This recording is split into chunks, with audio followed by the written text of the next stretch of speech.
Welcome everyone to another episode of the Represented series. This is our education edition. Thank you for joining us. Really excited to have you all here and have you meet our next guest, which is Dr. JeFreda R. Brown, who is more than a financial consultant. She's an avid teacher, subject matter expert who helps people, individuals, and groups in business settings master the skills they need to achieve lasting financial well-being. As the founder and CEO of Zara's Financial Enterprises, it is her passion and life goal to help others develop and maintain financial wellness. With a doctorate in it and an MBA, she is an entrepreneur, university professor, and author who draws extensively on her 20 years plus career in finance and on her financial expertise to both bring academic rigor and real-world financial background to every engagement. She excels at bringing complicated material to life so that anyone can conquer their doubts and take command of their financial future. A highly respected expert in personal and business finance. She has appeared on national, international, and local television, financial podcasts, radio shows, and various other traditional and digital media outlets. As one of the small number of Black women financial professionals in the nation with a doctorate in finance, she is a role model for women and minorities everywhere. And I absolutely agree with that. So without further ado, please bring on Dr. JeFreda Brown. Hey, Dana, how are you? I'm doing well. How about yourself? Doing well. Thank you for having me. No, absolutely. It's a pleasure for you to be here and join us on the Represented series. I know you have a wealth of knowledge and so much to talk to us about. And I think our goal going forward, of course, is to make that a large number for Black women who have their doctorate in finance. Yes. So I am excited, of course, that you have that and will shine that light and bring brighter attention to it for all those that are watching. So I will disappear and let you do your thing. Thanks again for joining us. Thank you. Thank you so much. Well, hello, everybody. Thank you so much for joining us today. And I really hope that the information that I'm sharing with you all today is so valuable and so helpful. So we're actually going to be talking about how personal finance education is the key to increase human capital value. This is some information that's very valuable for companies who have employees or companies who intend to have employees, helping you to understand what your role is and helping your employees get to this place that you need them to be in to perform better for your company. So let's jump into it. So Dana did such a wonderful job with the introduction. There's really not much for me to say here. I just want to share that with my 20 years of experience in the financial space and financial roles, it spans across federal government, nonprofit, corporate, and academic. So I've gained some valuable knowledge over my 20 years of experience, and I just love what I do. I love to share information. I love to teach the things that I learn, to share them with others. And what's so funny about that, me saying that I love to teach, is that when I first graduated from college, some of my old teachers from high school was trying to get me to become a teacher. And I said, I don't want to be a teacher. But look at me now. That's exactly what I'm doing now. And I just love it. I love teaching people things that help them to grow. So let's jump into the information here. So first of all, I want to share with you some very alarming financial facts. And these are some things that probably are going to shock you. So prepare yourself. So the first thing that I want to share is that there's some organizations that frequently give out a 5-question basic financial literacy test. And the average amount of people who can get 4 out of 5 of those questions right is only 33% of Americans. And these are questions about things such as interest rates, mortgages, inflation and risk, and those types of things. Just 5 different questions. Well, these 5 questions actually are the same 5 questions that's shared whenever this test is given. It doesn't matter what organization is using it. These are the same 5 questions that are used. So if only 33% of Americans can answer 4 out of 5 of these questions. But what's even more alarming is that less than 33%, well, more than 33% of African Americans and Latin Americans can answer less than 4 out of the 5 basic financial literacy questions. So we've definitely got to change that. And that's one of the reasons why an organization like CHIP exists. The second thing that I want to share with you is that the financial services industry spends over $17 billion marketing their services, but they spend less than 1% of that on financial education, the financial services industry themselves. We've got to do something about that. The next thing I want to share is that the U.S. government spends $3 billion on STEM curriculum. And we know that that's science, technology, engineering, and math. But they only spend $670 million on financial education curriculum.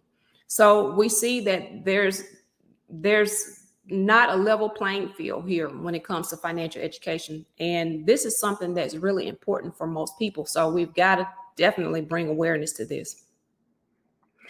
So we have some more information I want to share. So recently there was a study done, a survey was done. These same 5 questions that I just told you about was given to a group of 7,000 men and women. So 3,500 men, 3,500 women. Out of this 7,000, only 29% of the women could pass this test. 47% of the men passed the test. And even in my own personal experience, I've realized that women tend to have more of a resistance to learning about finances than men do. So that's why you see the numbers higher for the men than you do for the women. And also, this is something that's very tragic and definitely needs to change. 40% of Americans have a net worth of less than $10,000. And we know that net worth is actually your assets minus your liabilities, your obligations, the debts that you have. 40% of Americans don't even have a net worth of $10,000. And another stat that I want to share with you is that a lot of Americans are having to work past the age of 70 because they have not prepared adequately for retirement. They haven't done adequate financial planning. And something that's even more upsetting is that a lot of times people retire but they still have to go back to work because the income that they have coming in their retirement isn't enough for them to sustain their living expenses. So they have to end up coming out of retirement and going back to work. So this is something that's just very heartbreaking for me. And this is one of the reasons why I am such a huge advocate when it comes to financial literacy. So the last alarming financial fact that I want to share with you is that, and this relates to what we're going to be talking about today, employers in America are actually losing over $530 billion every year because they are directly impacted by their employees' financial problems. So this is why personal finance education is so important. So in America, only 23% of American employers actually provide personal finance education programs or financial wellness programs for their employees.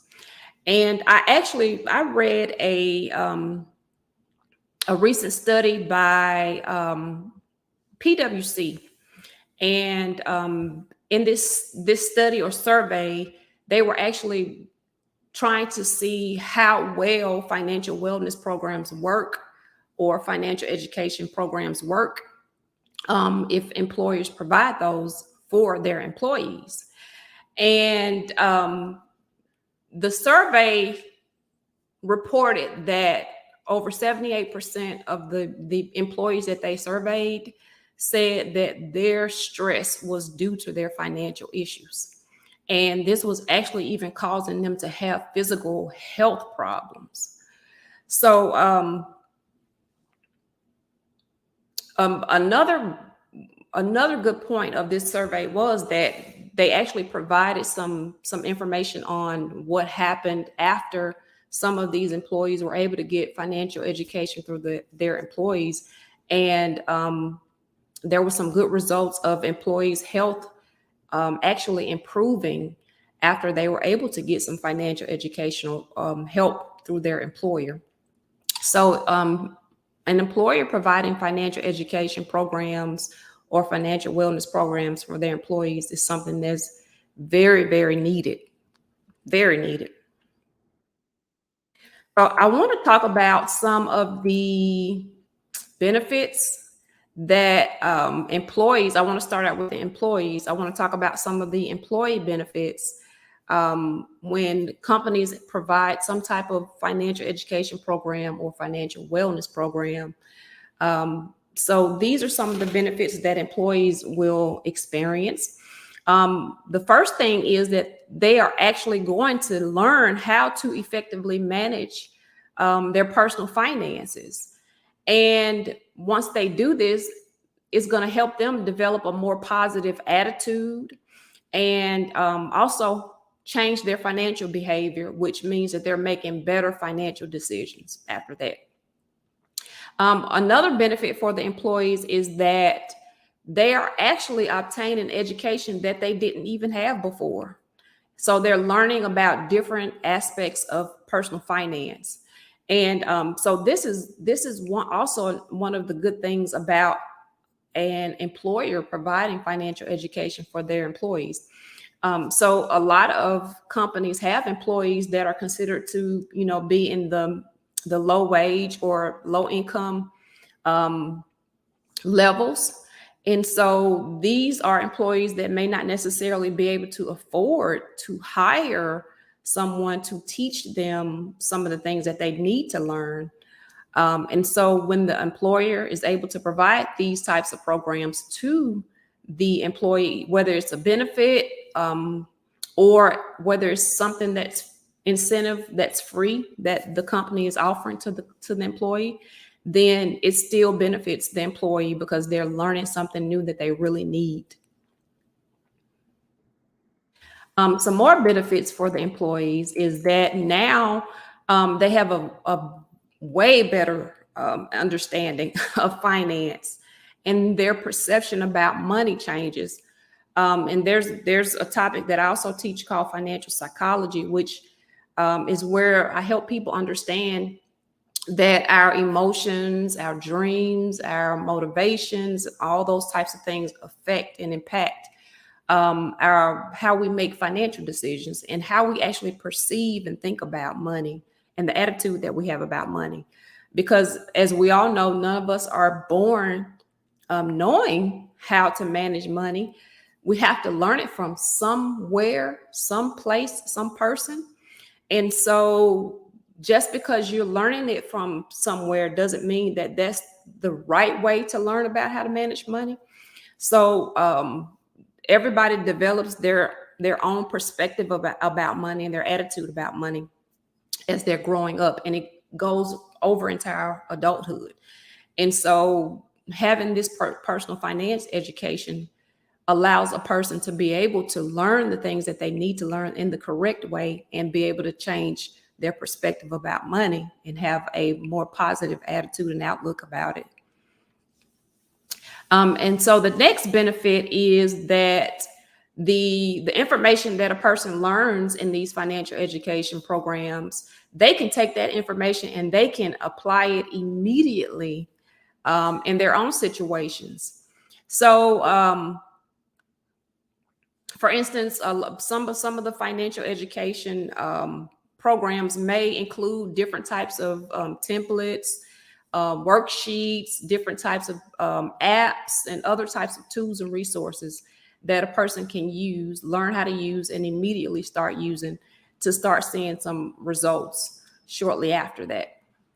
And then the third benefit here is that a person experiences improved health and reduced stress levels. And I just mentioned a little while ago about the study that PwC did, where employees actually admitted that after they received financial education through their employer, their health actually improved.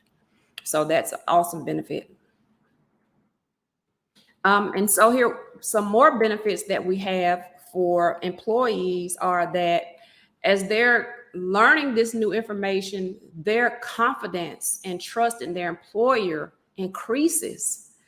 And this is because research actually shows that the workplace is actually the best place for an employee to learn about finances, because not only is it where the employee makes money, it's where the company makes money. And it's basically kind of like the most safe environment for employees to learn about finances. So as the companies are helping these employees learn the things that they need to learn to change their financial circumstances, then they have more trust in their employer. Also, there's increased employee morale, and the employees are more loyal to that company. And one of the good things too about it is that now employees feel better about making financial decisions, because a lot of times employees don't participate in the retirement benefits that the company offers because they don't understand it and they're ashamed to ask questions. And legally, employers can't really answer in full detail those types of questions. They will tell employees, talk to your tax advisor, your accountant. But that's one of the main reasons that a lot of employees don't participate in the different types of programs that companies offer, because they don't understand it. But once they start getting this financial education, now they're more confident and they start enrolling in more of the benefits that the company offers. So that's awesome. Now I actually want to talk about the other side, the employer benefits. So these are the things that the employer experiences when providing these types of financial education programs. So three of the main reasons that these companies are losing money, like I mentioned before, companies are losing over $530 billion a year because of their employees' financial issues. So three of the main types of expenses, employee-related expenses that companies have are related to the fact that a lot of employees are missing work. So they have a lot of absentees. The productivity level decreases. And then employees are distracted because they're so stressed out about their financial situations. They're not even able to focus on their actual job. So these are the reasons why these companies are losing money. However, if an employer is providing these types of programs to their employees, then they actually start seeing a decrease in the number of absentees across the board. And actually, on average, employees are missing, I think it's 7 days of work in a year, because they're dealing with their financial issues. They miss 7 days in a year because they're trying to deal with these types of things, their financial challenges. So decrease in absentees, the employers are also going to see a reduction in the amount of distraction that's been happening while employees are at work. And actually too, and this has been researched, a lot of employees who are dealing with financial issues, they're actually trying to take care of those issues while they are at work. So they're on the phone, they're on the computers, they're not actually doing their duties that they're supposed to be doing at work. They're trying to take care of their financial issues at work. So that's another way why they're distracted. But these distractions are going to reduce. And then also the employers are going to see an increased productivity level across the board for their employees. So those are good. And then also employers are going to see an increase in employee engagement and dedication to the company. So now, employees are happier because they're dealing with their financial issues. And they see that their employers actually care about them. So they're more dedicated to the company. They're going to work harder for the company. The employers are also going to see an increase in their revenues, their bottom line.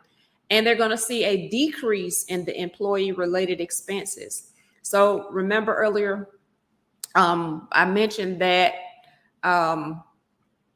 there are a lot of employee related expenses because of those three main issues that companies deal with when employees are having financial challenges.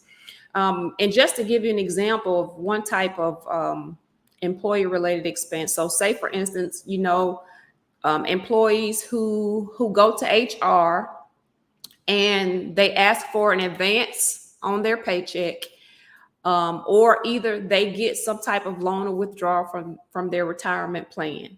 So then the HR personnel has to take time to then go and prepare all the types of documents that are required for that request and process it. So that takes time. That's labor expenses and then additional overhead expenses. So these are now new expenses that the company is incurring because of the employees' financial issues. So that's just an example of an employee related expense for the company. And then one of the great benefits for employers are that if they offer a financial education program or financial wellness program, they're actually in a position to recruit really top quality employees. So this is a great benefit to offer as well. And then as we look at the more social side of things for a company, not only does it impact the bottom line, but now companies are actually able to incorporate into their corporate social responsibility activities. They're able to incorporate these types of programs in there. And it also helps to enhance the company's brand recognition as well.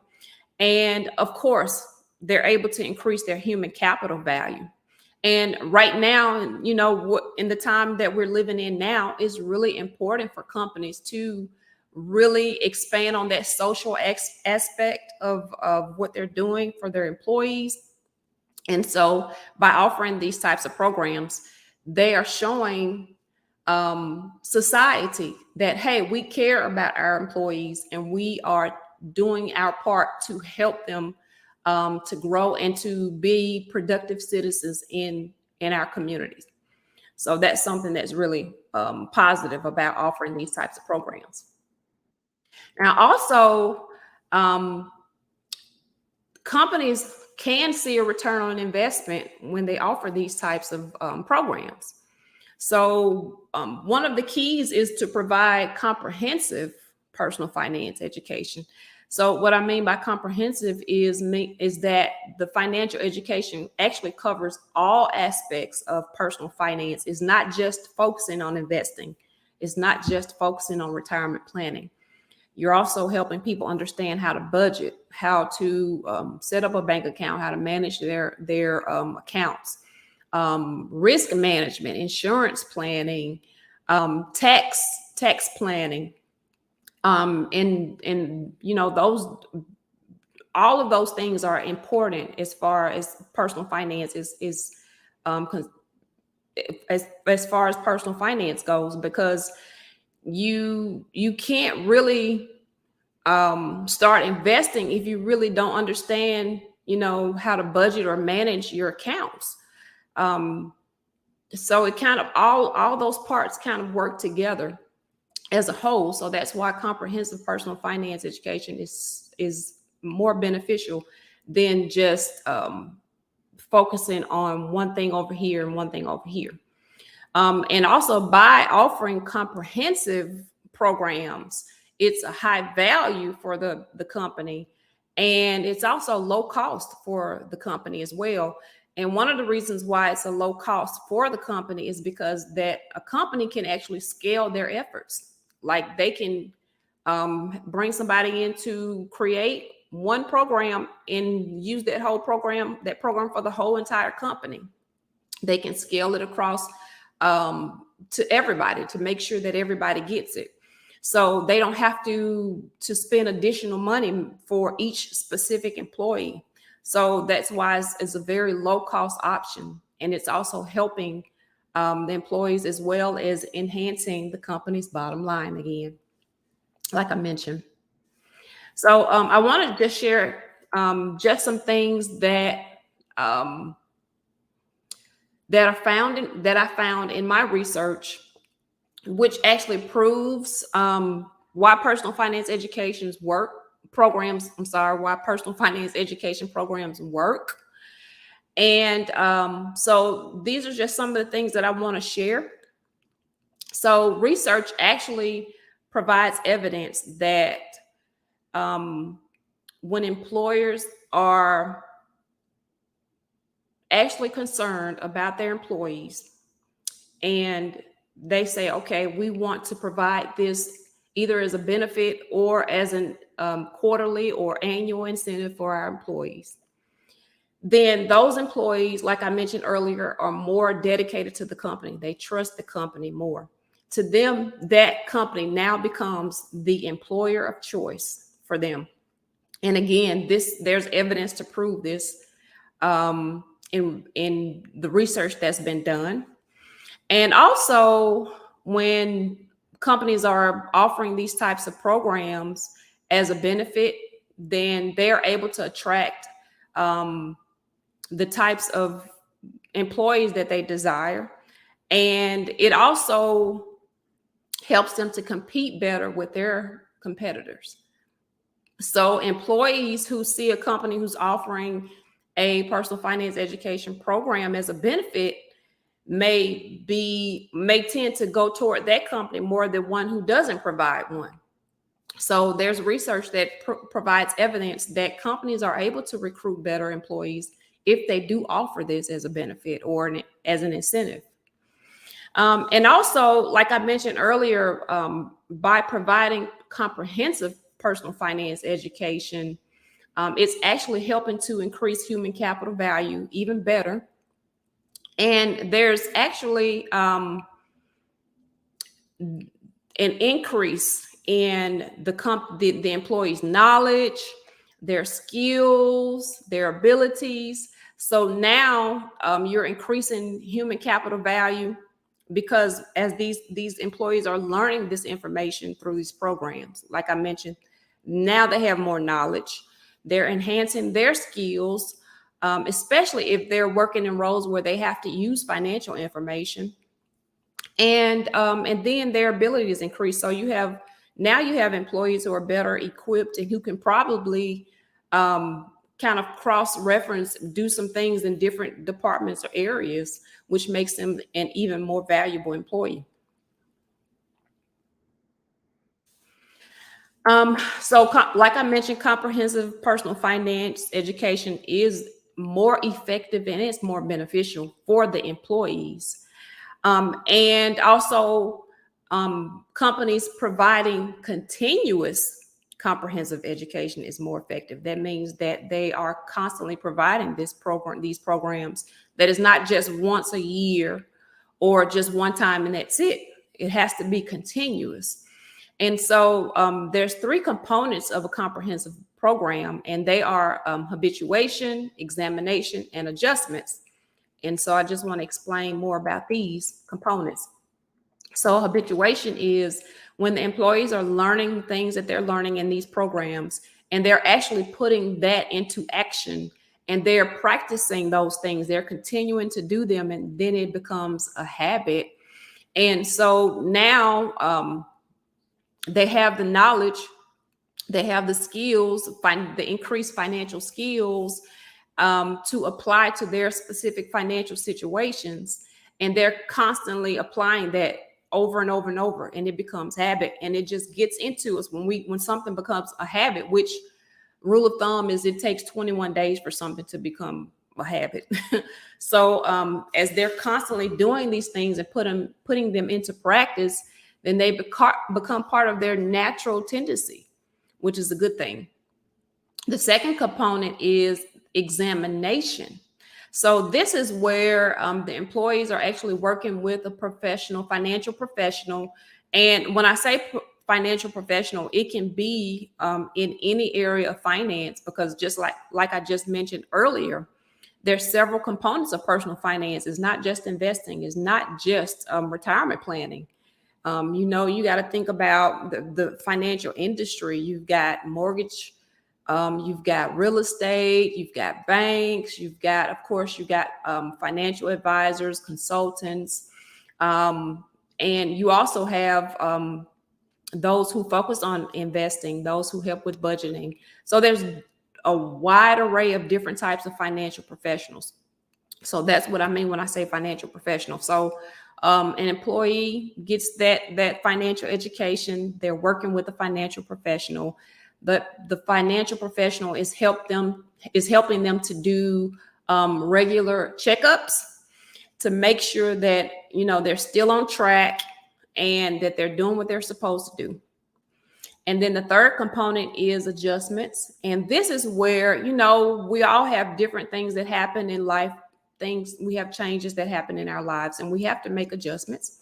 So that's all that is. If there's something that happens for that employee, and they just have to make some adjustments.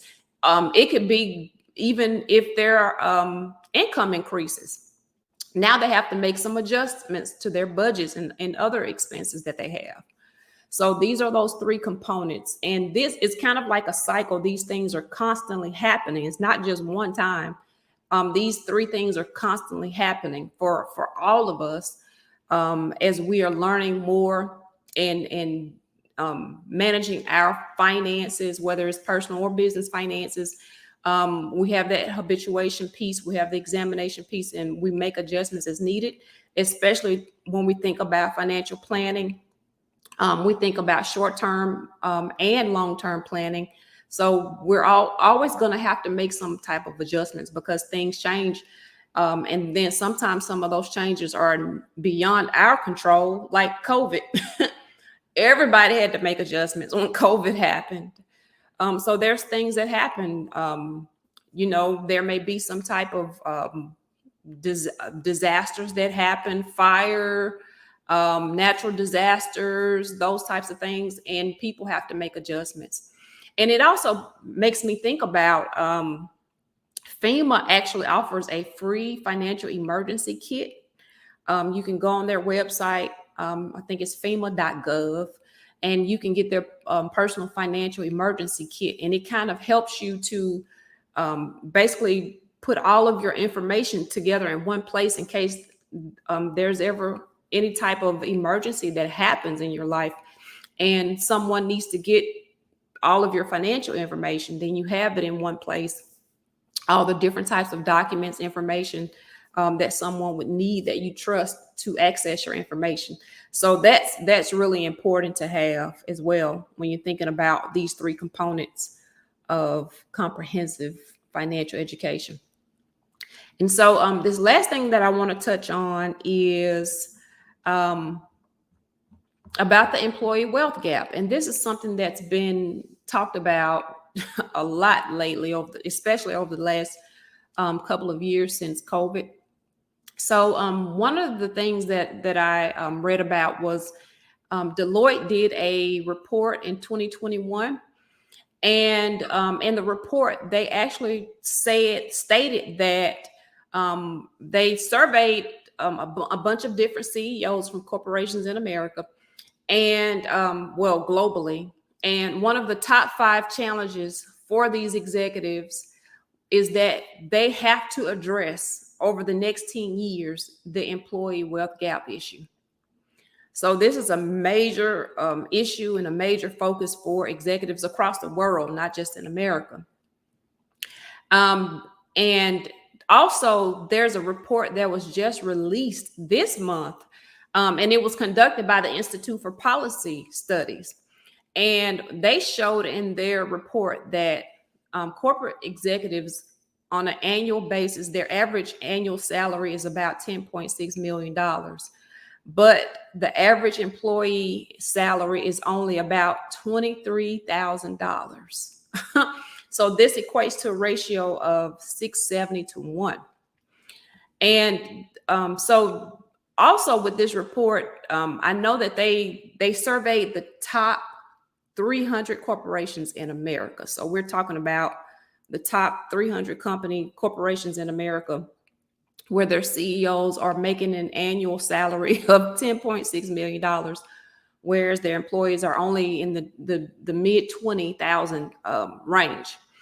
And also another thing with this study is that they surveyed companies that are considered to be low wage companies, which mean they pay their employees fairly low wages. And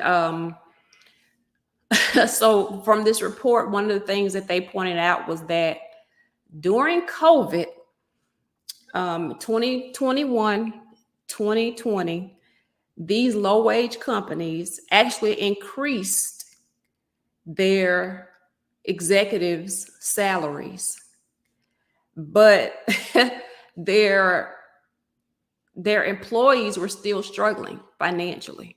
No increases for the employee salaries, but the CEOs' salaries were increased. And also, these companies did what's called stock buybacks, which kind of enhanced the compensation that these executives were getting. So I thought that that was something that was just a little interesting. And also, I don't have it on the slide, but I found some research too. It was a recent study that was done by Brookings. And so what Brookings did was they surveyed 22 companies that have a total combined 7 million frontline workers. And so with these companies, 22 companies, a total combined 7 million frontline workers, only about 7 of those companies actually pay their employees above minimum wage, which is considered to be a living wage. So the other 15 companies are not paying their employees who are frontline workers a living wage. So you look at what's going on right now and you see how inflation has basically doubled.